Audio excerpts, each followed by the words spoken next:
Kemudian, apa tujuan dari revisi RUU ASN? Revisi ini secara eksplisit berusaha menghapus stigma tersebut. Jadi ada kesetaraan P3 dan PNS dalam hal kewajiban dan haknya. Kemudian, inilah cara pemberian jaminan melalui instrumen hukum krusial yang menciptakan keadilan dengan meritokrasi melalui sistem kepegawaian nasional. Ada perubahan yang terjadi. 2014 sampai 2023 ada perubahan di antara dua undang-undang itu. Yang satu jaraknya 9 tahun dan 2023 ke 2025 itu artinya sekitar 2 tahun. Yang pertama jelas sudah dicabut. Undang-Undang Nomor 5 Tahun 2014 digantikan dengan Undang-Undang Nomor 20 Tahun 2023. Kemudian definisi ASN-nya itu diperkuat. Kalau awalnya mengatur ASN profesi bagi PNS dan P3K, di mana PNS ini lebih sangat berpengaruh. Sementara di UU Nomor 20 Tahun 2023, ASN ini sudah dengan tegas terdiri dari PNS dan P3K. Kemudian pokok pengaturannya. Kalau dulu menetapkan dasar hukum dengan manajemen ASN, ada pengadaan, pengembangan karir, penilaian kinerja dan pensiun. Kalau 2023 sudah menerapkan sistem merit system atau meritokrasi, kesejahteraan dan digitalisasi. Kemudian ini yang menarik di soal jaminan sosial, jaminan pensiun dan jaminan hari tua. Di UU Nomor 20 Tahun 2023, jaminan ini lebih diperdalam. Namun, lagi-lagi P3 di dalam hal ini dipertanyakan. Karena mereka banyak yang tidak mendapatkan. Dengan alasannya adalah iuran. Dan juga bagaimana keinginan dari pemerintah di daerah itu sendiri. Nah, bagaimana kita melihat upaya menuju revisi UU ASN? Ada banyak hal, ada sekitar 4 terobosan.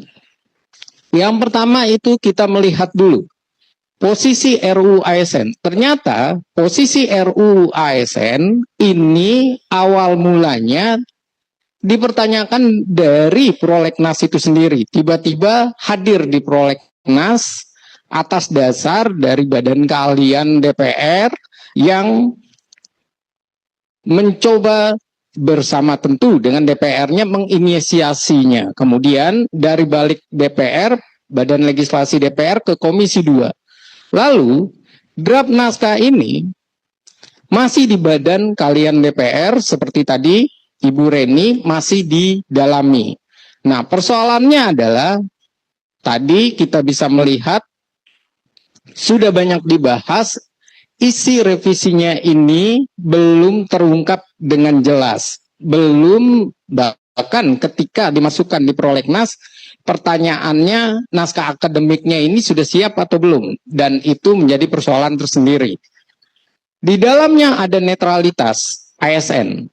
Jadi ada niat memindahkan kewenangan pengangkatan, pemberhentian, termasuk mutasi eselon 2 ke pemerintah pusat. Dan revisi ini untuk mengatasi masalah ASN yang tidak netral. Nah, ini adalah persoalan tersendiri. Persoalannya ini juga disampaikan oleh Wakil Ketua Komisi 2. Ada argumentasi bahwa terjadi politisasi. Politisasi ini terjadi di pilkada. Akhirnya ditariklah ASN ini eselon 2-nya coba untuk dibawa presiden. Namun lagi-lagi ada hal yang harus diperhatikan karena kita sudah memberikan otonomi dan desentralisasi itu sendiri. Otonomi daerah dan desentralisasi itu diwujudkan dalam konkuren yaitu memberikan distribusi kekuasaan dari pemerintah pusat kepada pemerintah daerah. Jadi kalau merasa bahwa ASN ini terpengaruh oleh politik di daerah, akan lebih berbahaya kalau ASN itu di bawah presiden. Kenapa? Karena nantinya sama saja simalakama. Satu sisi di daerah bermasalah, di presiden bisa lebih bermasalah. Dan kita kembali ke sentralisasi. Hal ini pula yang terjadi misalnya terkait dengan perdebatan tentang transfer ke daerah yang dianggap sebagai sentralisasi gaya baru, yaitu berupa arahan langsung dari pemerintah pusat kepada daerah. Berikutnya, selain tadi ada permasalahan, ada terobosan. Ada terobosan bahwa ASN di daerah yang memiliki kinerja bagus dapat mengembangkan karirnya di tingkat pusat. Bahkan P3K ini diprioritaskan untuk masuk kepada PNS dan diharapkan nanti birokrasi di Indonesia mendukung pelayanan publik lebih baik dan pelayanan pemerintahan tentu lebih tepat guna. Berikutnya adalah permasalahannya tadi, ketika meritokrasi ini coba dijalankan adalah kewenangan kepada presiden mengangkat, memindahkan, dan menghentikan pejabat tinggi hingga daerah adalah selain sentralisasi, nantinya akan ada kekisruhan antara pemerintah daerahnya dengan ASN-nya itu sendiri. Dan inilah yang dikhawatirkan oleh para pejabat pemerintah daerah. Bagaimana mereka melakukan evaluasi, bagaimana mereka melakukan dalam hal ini kerjasama. Dan ini adalah hal yang terpenting. Terobosan kedua yang menarik adalah sistem administrasi kepegawaian akan diarahkan menuju kesetaraan struktural.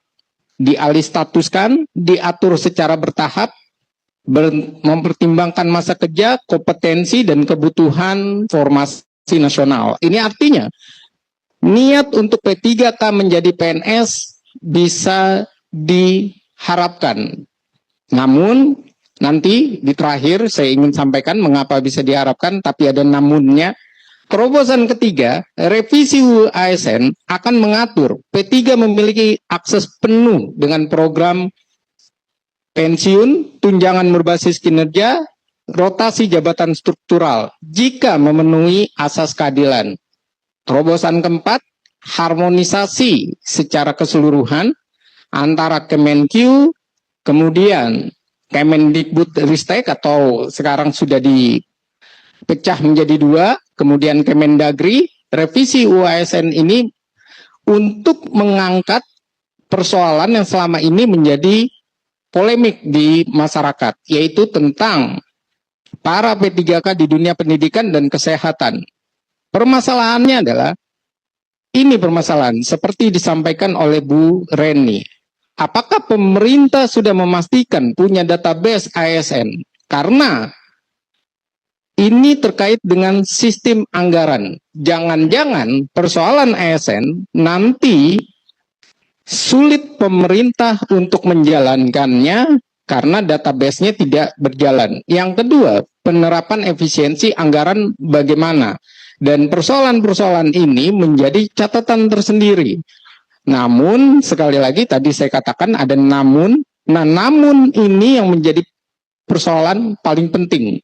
Ini niat waktu eranya Azwaranas, Kemenpan RB. Bagaimana dengan era sekarang? Belum ketahuan pemerintah membawanya kemana alurnya.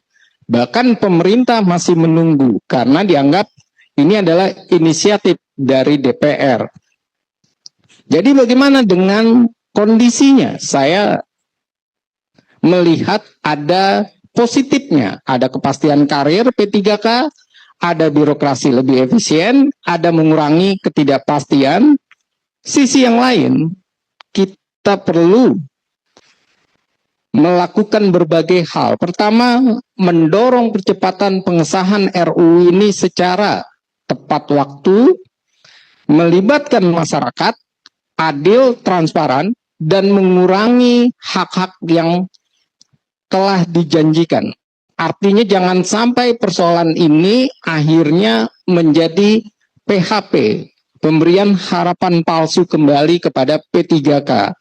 Dan berikutnya, bagaimana kita mengawasi proses seleksi supaya benar-benar menjadi sifatnya adalah meritokrasi. Jangan sampai ada tadi diskriminasi, nepotisme, dan persoalan yang terbesar adalah kalau seandainya perdebatannya adalah menarik posisi dari ASN di bawah presiden, maka solusinya adalah perubahan UU pemerintah daerah. Tanpa perubahan UU pemerintah daerah, maka yang terjadi adalah penafsiran yang secara implementasi ini tidak sesuai dengan aturan desentralisasi, aturan otonomi daerah. Jadi ini yang perlu menjadi pembelajaran ataupun masukan bagaimana badan kalian DPR maupun Balik atau Komisi 2 mempelajari keinginan tersebut.